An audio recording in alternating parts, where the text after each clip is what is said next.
கள்ளக்குறிச்சி மாவட்டம் உளுந்தூர்பேட்டை அருகே அரசு பேருந்தில் கஞ்சா கடத்தி வந்த இளைஞரை மதுவிலக்கு அமல் பிரிவு போலீசார் அதிரடியாக கைது செய்தனர்.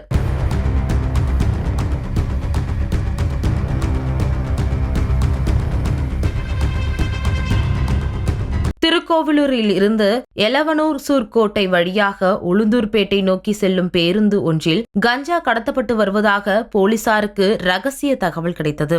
இதன் அடிப்படையில் உளுந்தூர்பேட்டை மதுவிலக்கு காவல் ஆய்வாளர் விவேகானந்தன் தலைமையிலான தனிப்படை போலீசார் எலவனூர் சூர்கோட்டை பேருந்து நிறுத்தம் பகுதியில் தீவிர வாகன சோதனையில் ஈடுபட்டனர்.